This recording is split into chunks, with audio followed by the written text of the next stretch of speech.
What's up, YouTube?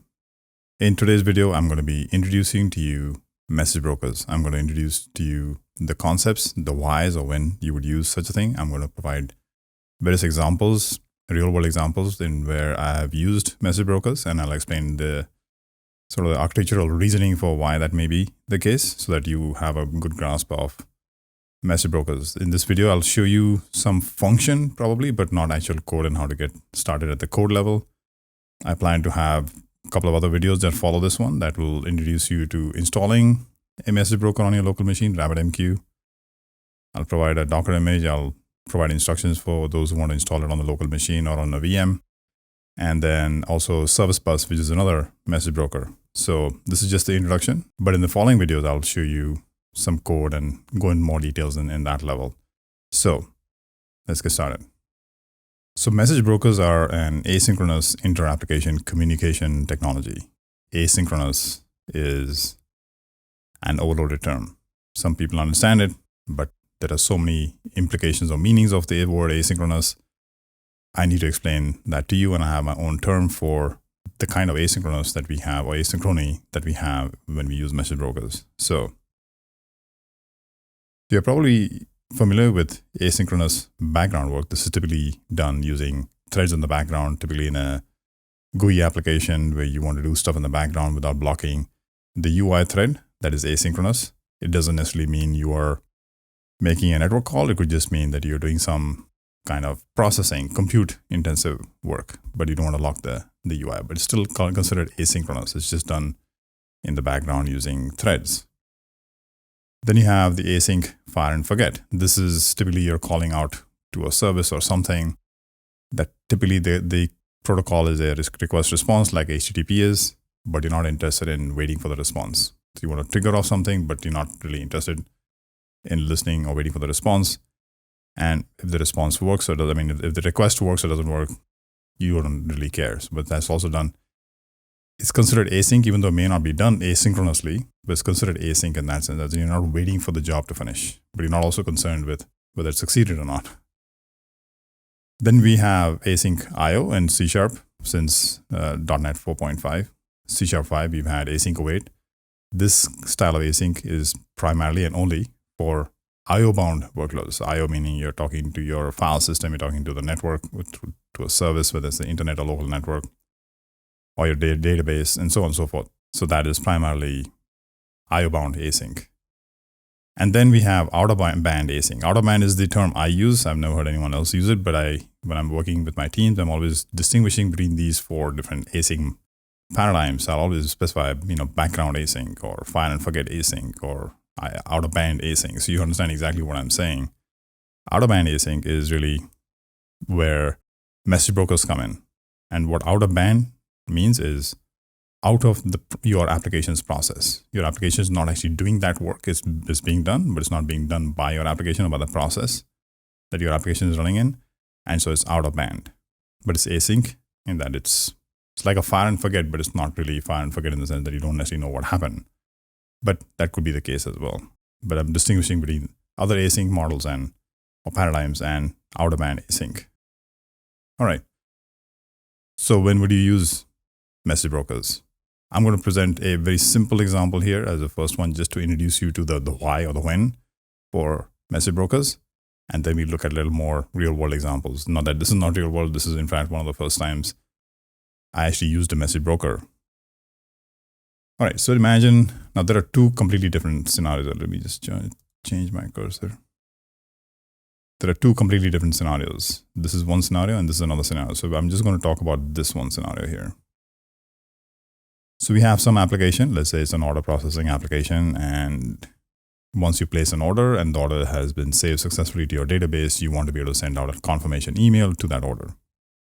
So the application creates a record in the database for the order. That's step one. Step two, it publishes a message in MSMQ, which is a message broker. MSMQ is available on Windows by default. It may not be installed for you. You need to actually install it. So it's not installed by default. You have to go into control panel, add, remove Windows features, whatever, and add MSMQ there. It was the first message broker I was introduced to. I'll give you a little bit of history about that as to even before that what I was doing.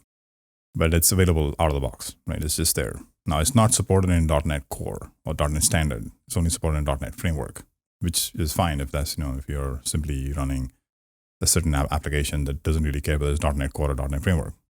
But that's, to keep that in mind. So, and I'll explain the queues and all that, but conceptually, I just want you to understand these ideas first, all right?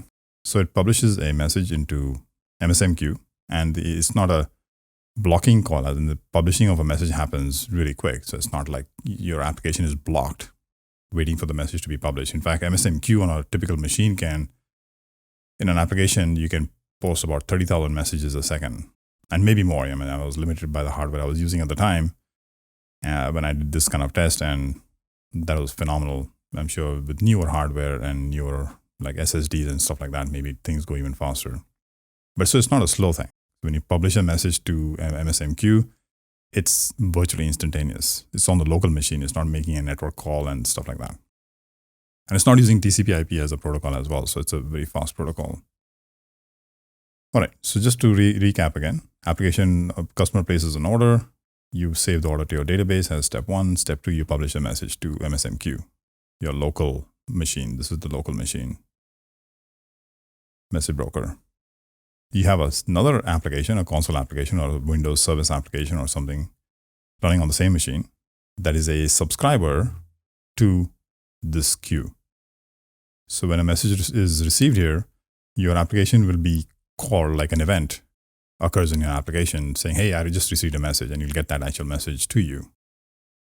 Then this application, probably in the message, you only have the order ID. And that's quite typical with message brokers. You don't want to have large messages. You want to have small messages.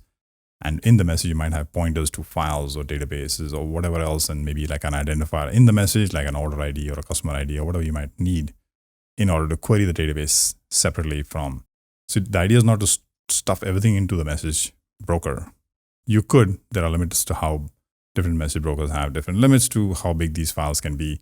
In MSMQ, it's not a limit per file size, but it's limit for the entire queue. So the bigger the messages you have, the sooner that queue is going to fill up and then hit the limit that MSMQ has.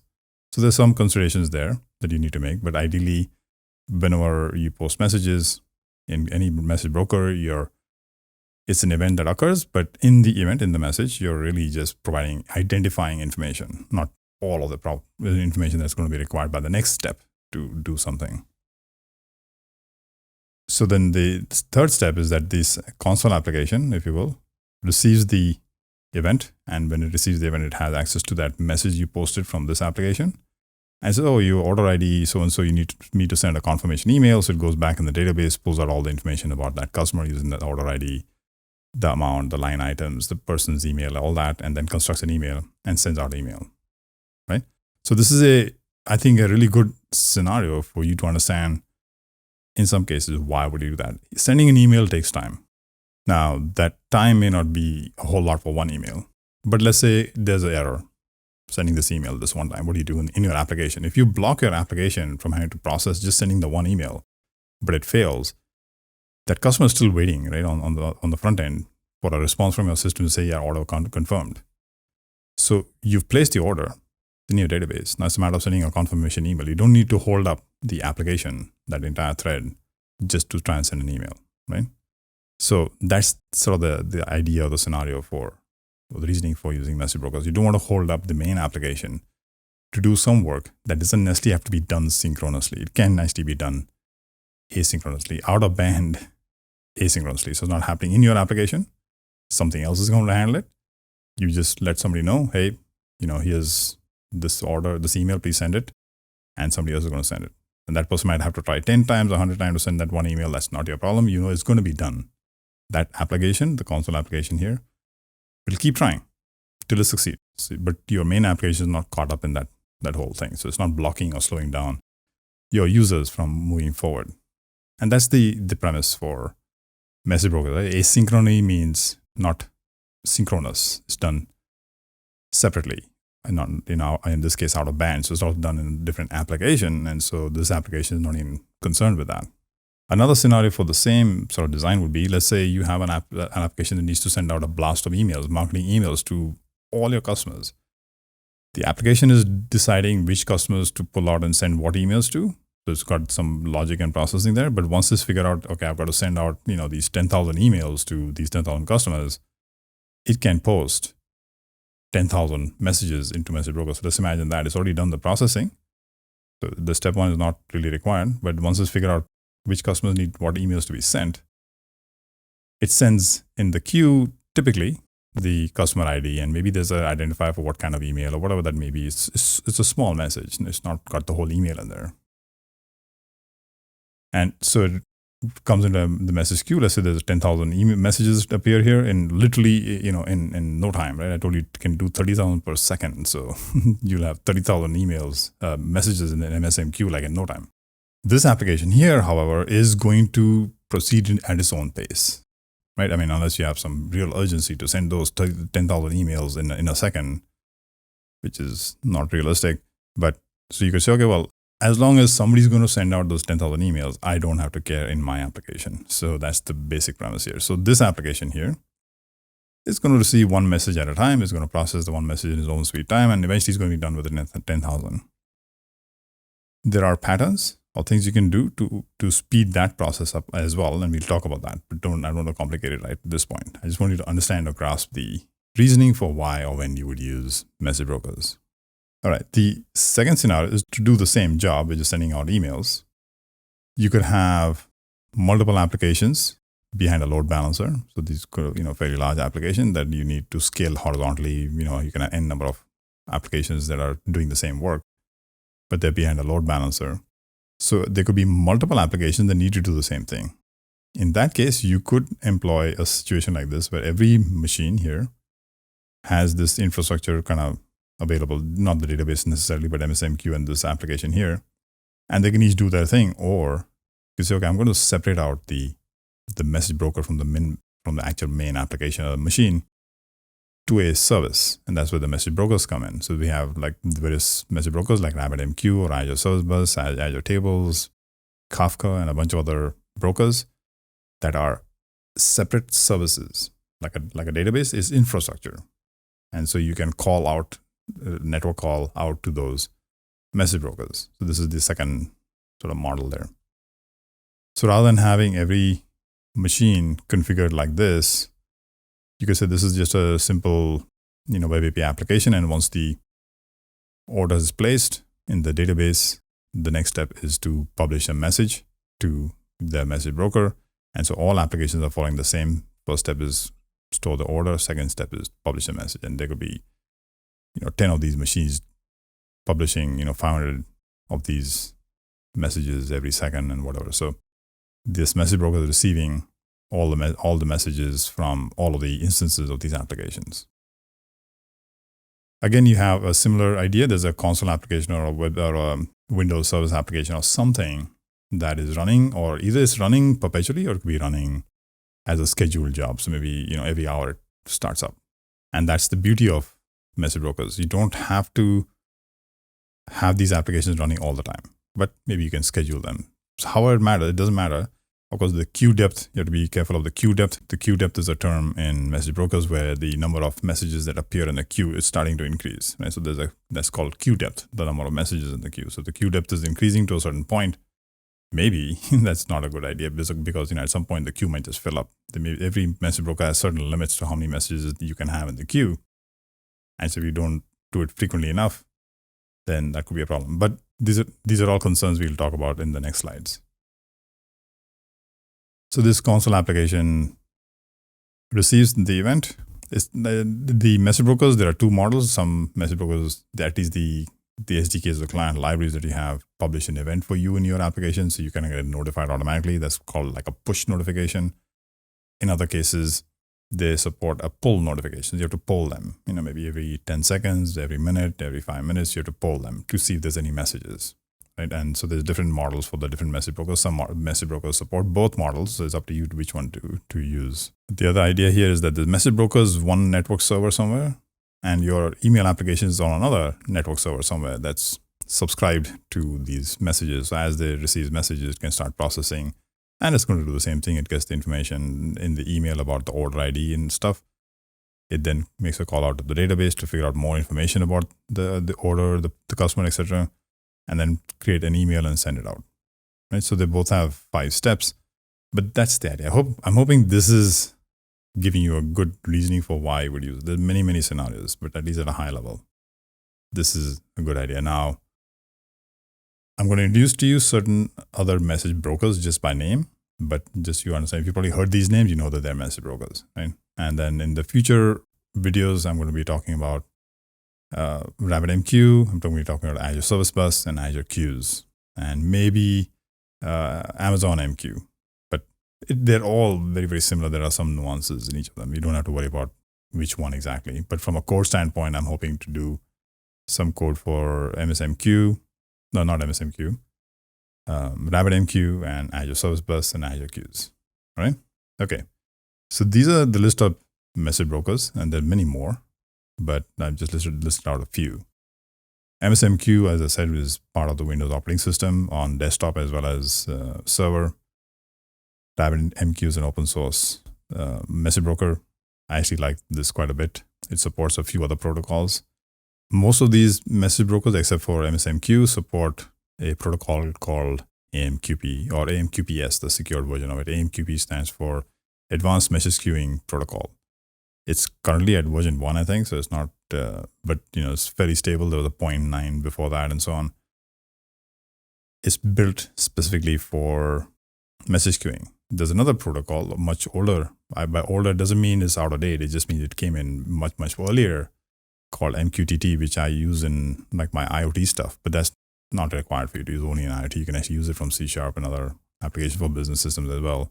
It's a very, very super fast, lightweight broker and protocol where the amount of data that goes across the wire from your application to the message brokers and such is just 2 bytes or so more than the actual data you're sending across. So it's super lightweight, but it's mainly for constrained devices like embedded devices, little microcontrollers and such. But I'll show you a little flow for that as well, if I remember. It's not in my slide deck here, but I have another slide deck. Azure Queues was the first message broker service that Azure had. This was way back when Azure just started. It was introduced along with Azure Blob Storage and Azure Table Storage. It's a very simplistic but very fast and very cheap message broker, very cheap.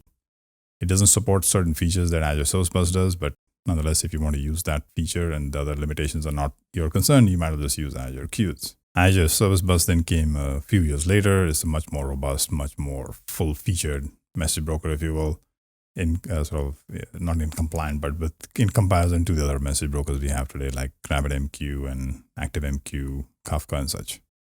Amazon MQ is really an implementation or a service that Amazon provides in their cloud that is really ActiveMQ, which is another open source product.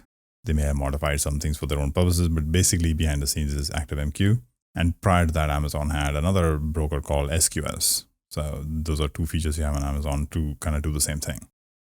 Apache Kafka was actually introduced by a couple of a small team in LinkedIn many years ago. They're no longer, I'm assuming, LinkedIn. They've started another company called Confluent, I think it's called, I forget.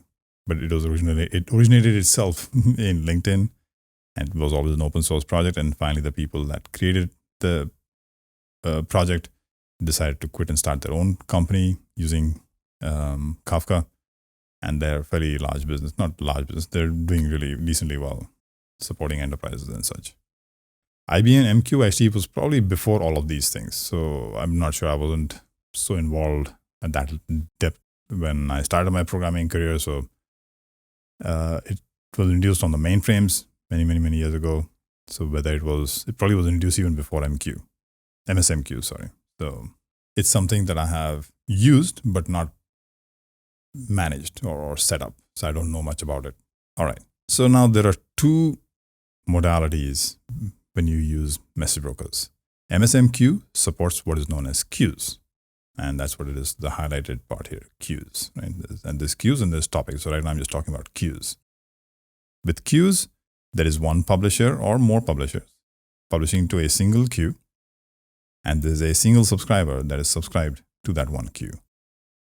No matter who sends the messages into the queue, the subscriber will receive all those messages. But of course, the subscriber will have to poll, or depending on how it's set up, will have to get the message when it's ready. So when you're publishing message in a queue, you don't expect the subscriber to be online. They can be offline.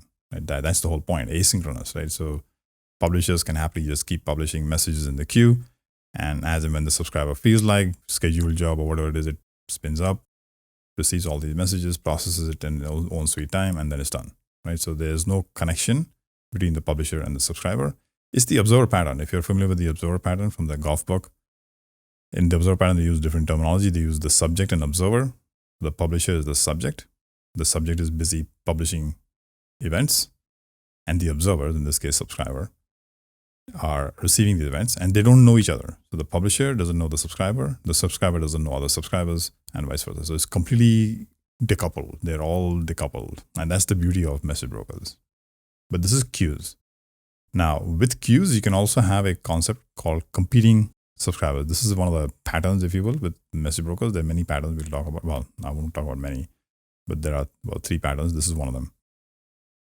Competing subscribers. The idea is that, let's say these publishers are publishing messages extremely fast, and the work that the subscribers are doing is it takes a while. So then your queue depth is going to start to increase, and you'll never get to the point where the queue depth is ever going to come down to 0, which means that system can fail, because eventually that the queue depth will go beyond a certain limit, and then no message will be published in the queue. So to alleviate that problem, you can have this model or pattern called the competing subscribers, where you have multiple subscribers, meaning multiple applications, instances, let's say, of the same application on the same machine, doesn't really matter. They're all receiving messages from the same queue. There's only one queue in this case. And if there are, let's say, 2 of us, you and me, subscribers to this one queue, when I receive a message, you will never get the same message. You'll get the next one. And so we can have multiple subscribers to speed up the processing of these messages, because the processing itself takes time. But you can have competing subscribers all receiving messages from the same queue, and none of us is going to get the same message. Once I've received a message, you'll never get it. And so you'll never do the same work, duplicate the work, right? So this is a very useful pattern, used quite a bit. Also, considered for many other cases, other patterns as well. But basically the pattern is competing subscribers. It's a very useful idea, but it's working with queues, right? Then you have the notion of topics. And this is where I'll give you a metaphor for something I used to use before I even knew of message broker. Maybe RabbitMQ existed, but I didn't know that. I had this need in my applications many years ago when I just started programming. I used emails. I discovered emails. I said, oh, this is a pretty cool idea. Maybe I can have a mailbox specifically for my system, and my system could be the subscriber or the recipient of this email. And the system could receive messages, and in the message, I've got attachments, or just the message body gives me all the data I need. I can process it. So queues are like an email. When I send you an email, you don't have to be online, but I can be assured that when you do come online, you will see the email, and you can read the email, and you can do what you have to do with that email. So I use emails for this work before I discovered, actually MSMQ was certainly not there in Windows, but I'm not sure if my RabbitMQ was there or not. Topics, that is queues. Topics is as if I am sending the same email to multiple people. The idea is that just because you read the email that I sent you doesn't mean the next person won't see the email, right? So each person has got their own queue, and I'm sending an email, but it's going out, it's broadcasting to multiple people. So I'm sending one email, but it's going broadcasting to multiple recipients or subscribers, and that's topics. So you can see here, typically in the topic, you're publishing to a topic or an exchange or a topic exchange. Different message brokers use different terminology. RabbitMQ says exchange sometimes they'll say topic exchange. Azure ServiceBus just says topic. Some other brokers just say exchange. So topic exchange. So as the publisher, you're simply concerned with what topic to send. You have no idea what are the queues behind the scenes and who are the subscribers behind the queues. You're just saying, I've introduced this topic. Let's say there's a certain event happens, new order, came in, new order created event. You publish to that topic, to that exchange, right? And that's really how you want to see message brokers. It's events. You're publishing events, things happen in your system, and things that other systems, other teams, other departments might be interested in. Rather than trying to talk to their system directly and make it synchronous, you're talking to them asynchronously. You don't even want to know who these people are, right? You can't be bothered every time another department is interested in your event. Why should you be concerned with that? And that's the beauty of message brokers. It's this decoupled asynchronous pub sub, as we call it, publish, subscribe. It's the observer pattern, but implemented across systems rather than within a class in an application. So in this topic, you could have multiple subscribers. Each subscriber gets their own queue. And then this topic and the queue have to be it's one queue, but they have to bind or let this exchange know, or the topic know, that when you receive a message here, please publish it to the queue. And as you have multiple subscribers, every subscriber gets their own queue. So just because this subscriber has moved along fairly quickly and all the queues have been digested or dequeued, doesn't mean that other subscribers have lost their message. They're each getting their own messages, and they can each process their messages at their own sweet time. They don't know each other. The publisher doesn't know the subscribers, and the subscribers don't know each other. So everyone is kind of in their own world. It's the perfect integration mechanism across systems, especially in a large enterprise, when you don't need synchronous processing. Right? So it's events. Something happened. Whoever's interested, have at it. That's the whole idea. But I hope you'd see the difference between here queues, where it's typically the one subscriber, one queue, and as messages are dequeued from the messages, they are not seen by anybody else. Even in the case of a competing subscriber scenario here, every subscriber will effectively get their own message. They will never receive the same message. Whereas in topics, every subscriber is guaranteed to get all messages published to that topic or to that exchange. And just because one subscriber has consumed all their messages doesn't mean the next ones won't see anything. It's all available to everyone. All right, so now I want to talk about certain scenarios, in this case YouTube, since we're on YouTube. And I don't know what YouTube does exactly, but I built similar systems, so I'm sort of going with that, but I'm just put the YouTube thing here. So you understand the process of the problem. The problem is there are multiple subscribers uploading videos at the same time. It takes hours sometimes to upload a video to YouTube, and then it takes even more hours, sometimes 3 or 4 hours on YouTube to process specifically 4K videos. It takes a very long time. Can you imagine that the user has to wait with the browser open while the video is uploading? That is a requirement. You can't shut off, and go away. You have to wait till the entire video is uploaded. So that itself takes an hour or so, depending on the size, the length of your video. But that thread between the user's browser and the application, the YouTube application, is occupied just handling that one thing, right? So if there are thousands of people uploading YouTubes on video at the same time, there are thousands of threads that are occupied. So you need a lot of machines just to handle that load. But what if the load went on for 4 or 5 hours just because you're processing the videos? That also takes a lot of time. And now you're holding up all those threads for way longer than you really need to. So, and besides, once you receive the file, the user doesn't have to sit there and wait for the files to be processed. So that can happen asynchronously, out of band, asynchronously. And this is the problem. And I'm going to present sort of one solution, but I'm hoping you'll understand what it is. So imagine this is the YouTube website application. A user has uploaded a video. As you receive the video, this box here is the local machine. And so as you receive the file, you store that file locally on the hard drive. And typically in cloud environments, you can't trust the machine and certainly the hard drive on the machine, because that machine could just blow away any second. So you don't architect systems with the understanding or with the assumption that stuff on the machine is safe. It's never safe. Maybe you can take a risk of saving something temporarily, but it's not like it's going to stay there forever. If that machine crashes or the hard drive fails, the cloud will just spin up a whole other instance for your machine, and whatever's on that machine is gone, right? But so here, I'm presenting a simpler model. So as you receive the file from the user uploading the file, you save it to your local machine, the hard drive. That's not a database, that's a hard drive. And then you publish a message to a certain topic saying, hey, I've received this file. The file is located here on the hard drive on this machine or whatever it is. And then you can have a subscriber that receives that message goes, grabs the video file, uploads it or transfers it over to cloud storage. So that's a network hop. So the idea here is you're trying to save the network hop while the user is available on the website or has to wait around on the website.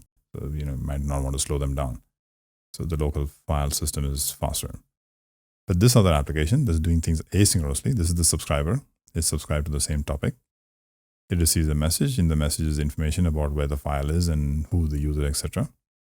And pulls that file, stores it into storage. Let's say blob storage if you know Azure. And then it publishes to another topic saying, hey, whoever is the transcoders, guys, I've put a video file over here. It belongs to this user, etc. Please start the transcoding. The transcoding process is the sort of the conversion. It's like an encoding, but it's transcoding of a file. You typically upload a video that's not necessarily web viewable. Transcoding not only makes the files, the videos web viewable, but they also cut down or the resolution of the files. So if you're uploading a 4K video, you're going to see a bunch of different types of videos. 4K video, 1440p, 1080p, 720p. These two are on HD videos, 1080p and 720, and then 480p. There's also 360, 240, and so on. So there's a bunch of versions that YouTube has to produce for the one video you uploaded.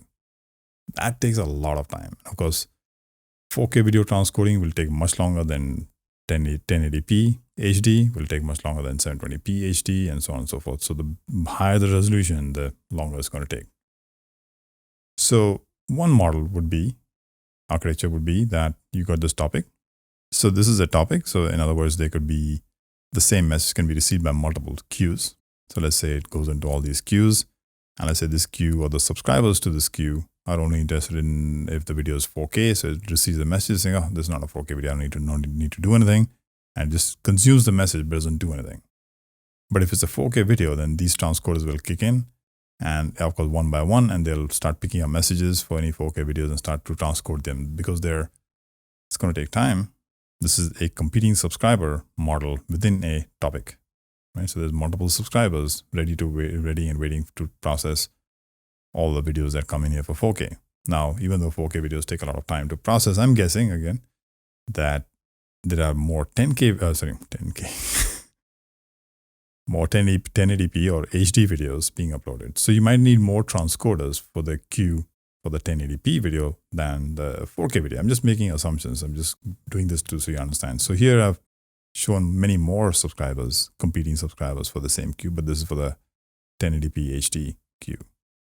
So this is the 4K queue, fewer competing subscribers. But the idea with this design also is that you can scale out horizontally. Anytime you feel like the queue depth in any of the queues goes too high, just turn on the down, more instances spin up, the subscriber instances spin up, and you can start consuming those messages faster. Right? So that's the basic architecture here. This is a pattern called competing subscribers, as I introduced earlier, but it's some part of the system is load leveling, which is another pattern, but primarily is this competing subscriber pattern over here that I'm trying to show you.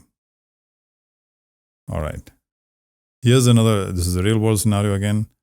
They're all real world scenarios, by the way. I've done all of these things and I've used them, message brokers for these scenarios. I want to explain the scenarios to you. I'm hoping that'll be more interesting than me just giving you some, toy application example. Had a scenario where a bunch of data had to be extracted from the mainframe to be then sent to another system in the cloud. This was on premises.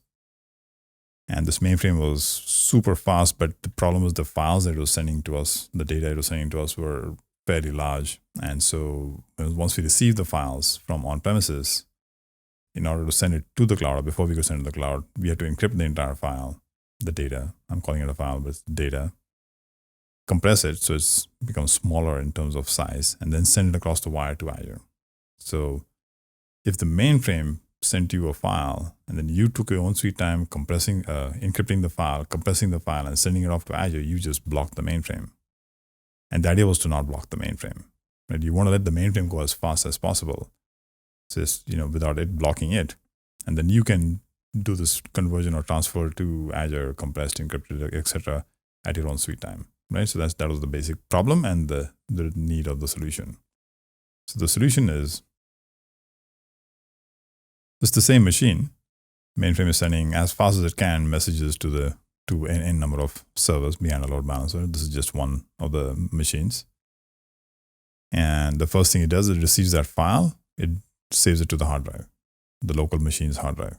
Then it publishes a message to MSMQ. And there's a Windows service application here in this case that is a subscriber to the queue. So as soon as it sees a message here, it receives a message. So, oh, you put this file physically in this folder location here, and it's for, let's say, order ID this, or whatever the identifier is for the thing you're sending across on the mainframe. Takes that, and then it does the encryption, it does the compression, and then it starts to send the file off to Azure Blob Storage. And once it's completed, uploading the file to blob storage, it publishes a message for the next system. It doesn't need to know what the system is, but for the next system in the steps of process, saying, hey, I've uploaded a file in blob storage for let's say order ID so-and-so. And then this happens to be one of the subscribers. It then receives the message from ServiceBus, and goes and grabs the file from blob storage, and it starts doing its work, right?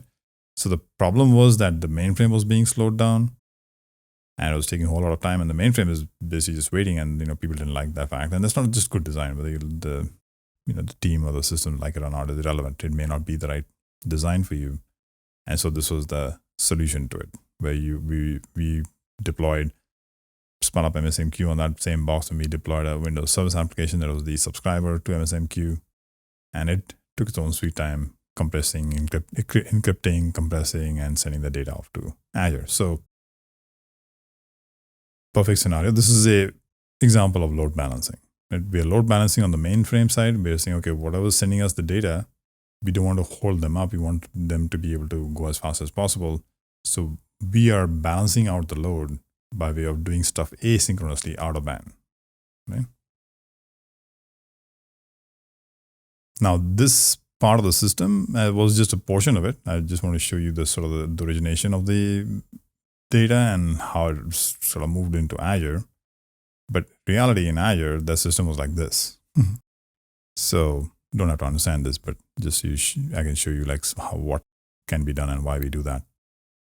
So this is the same thing. The application here encrypts the file, compresses the file, sends the file to Azure Blob Storage. Once it's received in the Blob Storage, it publishes a message in ServiceBus to some topic.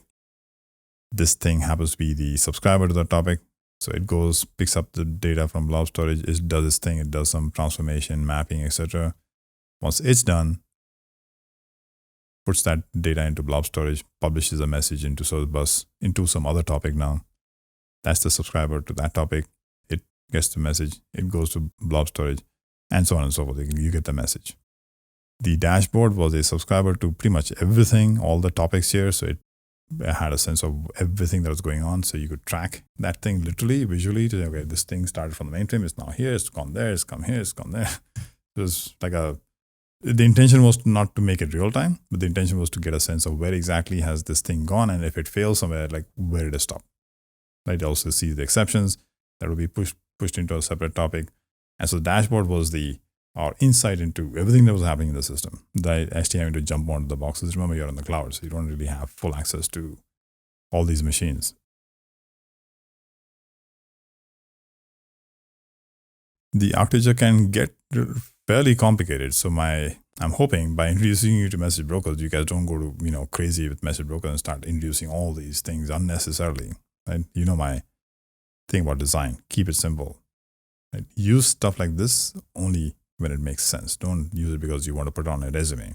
Certainly play with it on your local machine and do your stuff, but please don't add something into a system where it's not required. I don't want to be the reason for why you added a message broker in your architecture when it was not actually required. So play with it on the local machine. Just don't put it into a real system if it's not required.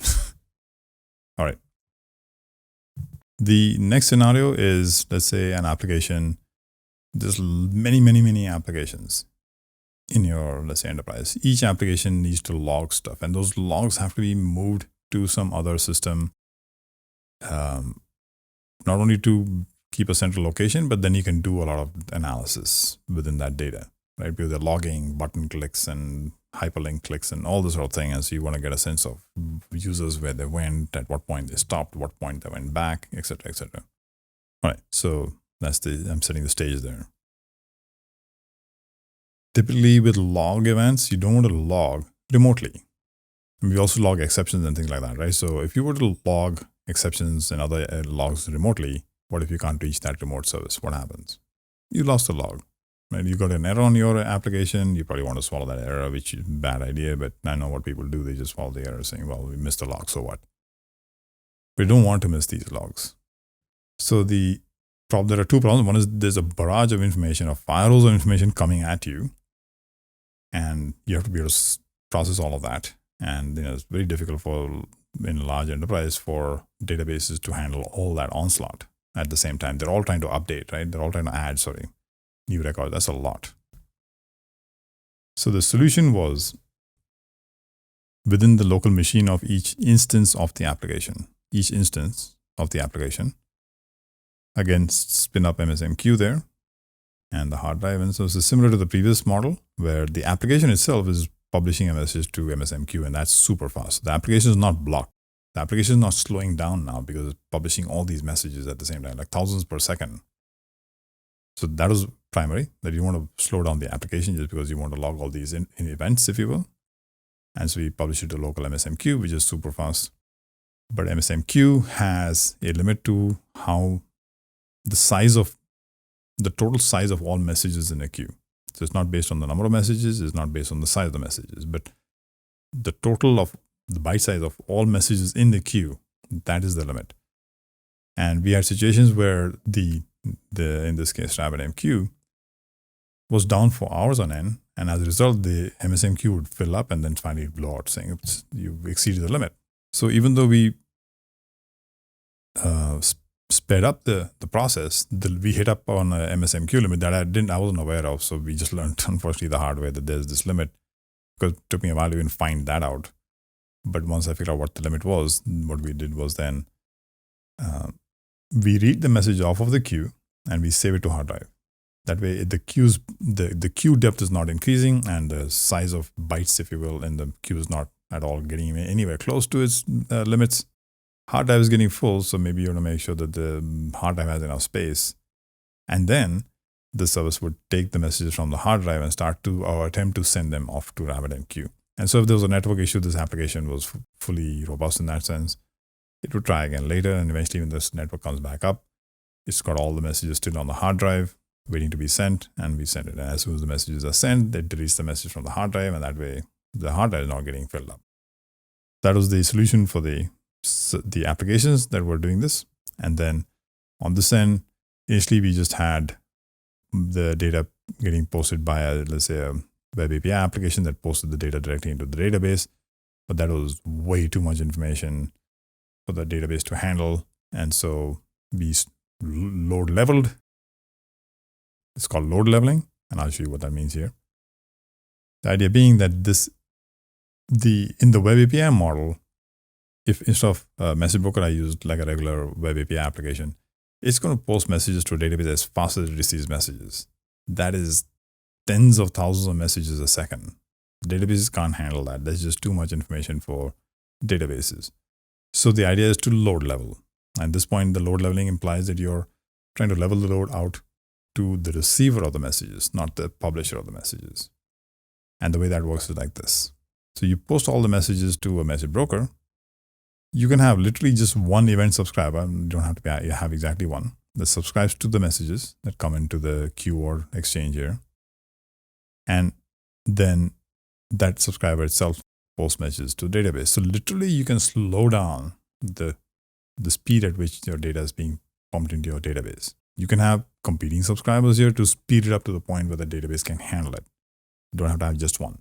You're still load leveling because the rate at which messages are coming into the exchange or topic or queue is way faster than the database can handle. So you're kind of throttling that. We call it load leveling in this pattern. But that throttle can be increased or decreased, meaning you can have more subscribers or fewer subscribers to, ensure just enough load or not too much. The other scenario that this is also very helpful in is when you have multiple things happening across multiple machines at the same time or seemingly at the same time, by pumping them all through a topic or queue and then as one subscriber, a single subscriber, you're assured of the order, that sequence. Like this message certainly came before this one, came before this one, came this one. And so maybe you need to store this in a database in a certain sequence or whatever. And so you're able to maintain sequence, the order. Right? So in that case, you might want only one subscriber that dequeues all these messages and puts them in a database. So this load leveling can be used for multiple needs or requirements. All right, so that brings us to the last thing. I'm not done yet, so don't just walk off saying, I'm finished. There are some topics. This is the last slide, though. All right, so there are some things to keep in mind. I don't want to go into the details here. You can certainly read up on all of this. But there's this idea that when message brokers send you messages, as in if you're a subscriber, there's the at least ones and the at most ones and exactly ones. The three different service level agreements to this. Most brokers will support the at least ones or at most ones. Few of them will support the exactly ones. Now, what does that mean? At least ones. Which means you can get more. The same message can be sent and therefore you'll receive the same message more than once. Which means subscribers have to keep a track of the messages that they've processed. They are identified by an ID, so it's not like it's confusing. But the subscriber has to ensure that when it's processed a message, it keeps a record of that so that if it doesn't receive the same message twice, you don't end up doing the same job again. I mean, you certainly don't want your customers to receive, 3 and 4 emails saying order confirmed. So that's what it means by at least once. At most once means there's no necessarily a guarantee.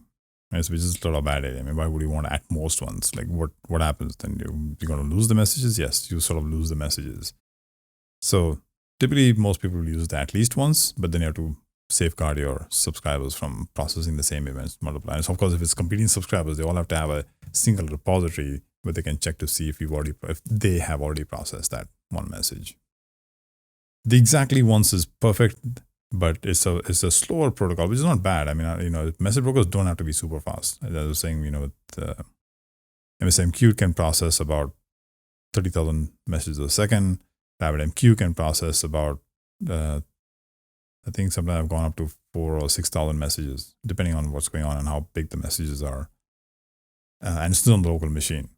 So the idea is not that message brokers need to be fast. That's not true. They are asynchronous, typically it's eventually consistent model, we call it in cloud architecture. So eventually the thing will happen, right? You don't need instantaneous reactions. So speed is not necessarily an issue, but maybe in some cases you have a scenario where speed is important or you need to have that performance.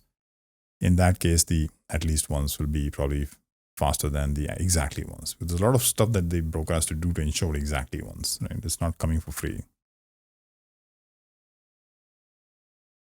Then when you dequeue a message from the queue, so enqueue is when you publish a message and dequeue is when you dequeue a message, there's certain things you have to do. So one is you receive and delete. As soon as you receive a message, that message is gone from the broker. So if the message is gone from the broker, then what if you crash? Right? If that subscriber that just received the message crashes, then that message is gone, it's lost. It may be okay for some scenarios, but in some scenarios it may not be okay. However, the receive and delete is the fastest because there's no extra work needed to be done to send back an acknowledgement back to the broker saying, yep, I got the message, but I'm also done with the job. Please take that message off the queue. That's the second mode, the peak lock. Now, peak lock is a Azure ServiceBus term. Peak as in you peak the message.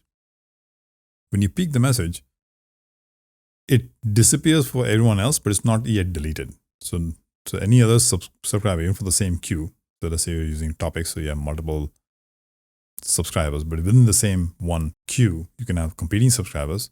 Other subscribers won't see that message. You're peaking it with the intention to delete it, so it's locked. So it's called peak lock, where it's locked, nobody else can receive the same message. And if you crash, then after a certain time or period, the message reappears in the queue, so somebody else can process it. Some other subscriber to the same queue can process it. Or you yourself ask ServiceBus saying, okay, I'm done with that message, so you can delete that message. So it's no longer locked, it's just gone. So that's a peak lock. So of course you can imagine there's a lot of conversation going on between the subscriber, and not a lot, a little more between the message broker and the subscriber. So it is a little slower, but it's the more reliable protocol. It's pretty much the one that you would use typically in any production application. RabbitMQ calls it ACK or acknowledge. So you receive a message and you can do your processing, and when you acknowledge the message, is removed from that queue. If that subscriber fails, crashes, the acknowledgement is not received, the message just reappears back in the queue. Right? There's also a dead letter queue concept in message brokers, including in MSMQ. Well, let's say you receive a message. There's something weird in this message that makes your subscribers crash. Right? They just keep crashing. There's a problem with the message. We call them, some brokers, they call them poison message. So if that was the case, then that entire queue is going to get backed up because they can't process the message that's sitting right in the front.